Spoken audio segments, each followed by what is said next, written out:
Bonjour et bienvenue sur Rubber Steel, la chaîne pour tout savoir sur les montres. Aujourd'hui, on va vous parler des sorties qui ont été annoncées lors de ce mois d'avril.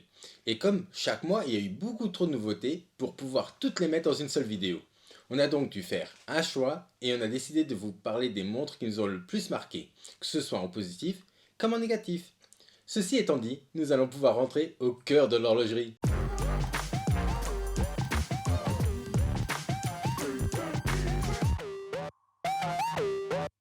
Comme pour les actualités horlogères des mois précédents dont les liens seront dans la description, s'il y a une sortie de laquelle on n'a pas parlé dans cette vidéo qui vous a particulièrement surprise ou que vous trouvez intéressante, n'hésitez pas à nous le faire savoir dans les commentaires puisqu'il se peut aussi qu'on en ait raté l'une ou l'autre vu le nombre de marques qui existent. D'ailleurs, restez bien jusqu'à la fin parce que je pense que les annonces vont être très intéressantes et ça jusqu'à la dernière. Avant de commencer, n'hésitez pas à liker, commenter et à partager la vidéo. Abonnez-vous si ce n'est pas encore fait, c'est gratuit et ça nous permettra d'atteindre le palier des 1000 abonnés qui se rapproche à grands pas. La première marque de laquelle je veux parler, c'est celle qui est connue pour être l'horloger des horlogers et c'est GG-LeCoultre. Et pourquoi on dit que c'est GG-LeCoultre et l'horloger des horlogers? Eh ben, c'est parce que la marque a fait des mouvements pour les plus grandes marques horlogères comme par exemple la Holy Trinity qui se compose de Patek Philippe, Audemars Piguet et Vacheron Constantin. Donc on peut dire que c'est une marque qui pèse dans le monde de l'horlogerie. De leur côté, on a eu deux annonces intéressantes. La première, c'est cette horloge de bureau. Bon, ce serait un peu grand pour mettre sur un bureau, mais vous avez compris où je veux en venir. Cette horloge qui est dans un esprit printemps japonais avec ses fleurs de cerisier est simplement splendide.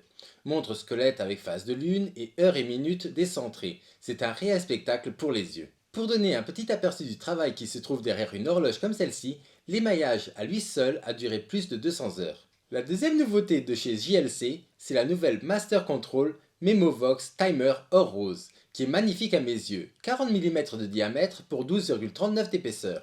Cette montre est une montre classique mais envoûtante avec les deux couleurs qui sont présentes dans son cadran. La montre est équipée d'un réveil qui va pouvoir sonner grâce à un petit marteau qui peut être aperçu à l'arrière de la montre, qui, lorsque l'heure du réveil est atteinte, va commencer à taper de manière très rapide afin de créer la sonnerie du réveil. La montre est également équipée d'un système de compte à rebours, un guichet date à 3 heures et elle a une réserve de marche de 44 heures. Tout ça a bien évidemment un prix et la montre est annoncée à 34 600 euros. La prochaine montre de laquelle je voudrais parler, c'est la FP Journe Vagabondage. Et bien entendu, comme pour toutes les FP Journe, c'est une montre exceptionnelle. La montre est en or rose, elle a un balancier apparent en son centre et sa manière de montrer l'heure est simplement unique puisque le chiffre qui indique l'heure va être entouré par un rectangle qui va avoir une pointe pour afficher les minutes.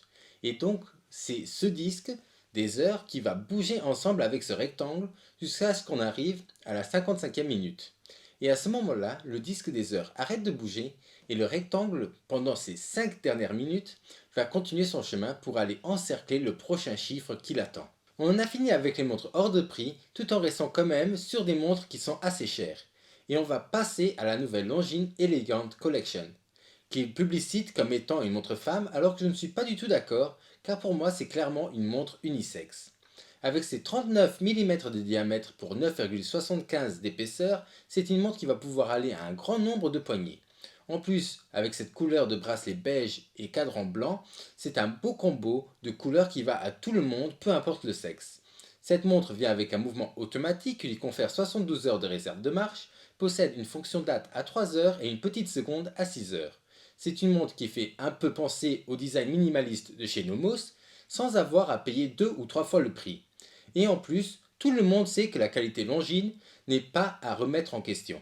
La prochaine montre de laquelle on va vous parler vient d'une marque que je n'aime pas du tout et c'est Belleros. Mais je dois dire que cette fois, avec cette édition limitée, Belleros a fait du beau travail. La montre en question, c'est la BR V2-92 Full Lume, qui est limitée à 500 pièces. Cette montre a un diamètre de 41 mm pour 11,5 mm d'épaisseur. Elle a un guichet date entre 4 et 5 heures qui est très passe-partout grâce au fait que la couleur derrière le chiffre est la même que celle du cadran, qui soit dit en passant est vraiment très belle.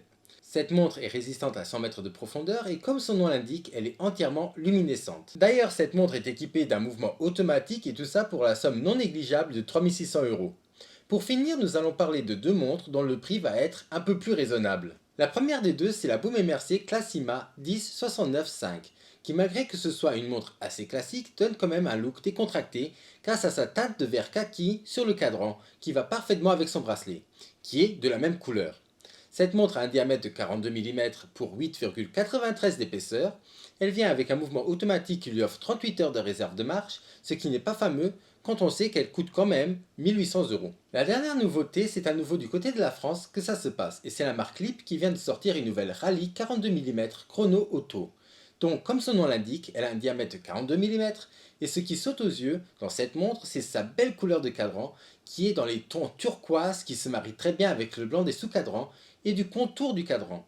Le problème pour moi, sur cette montre, c'est la couleur du bracelet qui n'est pas bien choisie, d'après moi. Car un bracelet noir ou encore gris aurait mis le cadran plus en valeur. Ce produit est une édition limitée à 999 pièces et au moment où on tourne la vidéo, elle est en précommande sur le site officiel de Lip. Donc si elle vous intéresse, vous savez ce qu'il vous reste à faire. Bien entendu, ce n'est pas un placement de produit, même si on aurait bien aimé. Voilà, on en a fini avec la présentation des actualités de ce mois d'avril. Si elle vous a plu, n'hésitez pas à liker, commenter et partager. Abonnez-vous si ce n'est pas encore fait. Et moi, je vous dis à la semaine prochaine pour une nouvelle vidéo. Au revoir.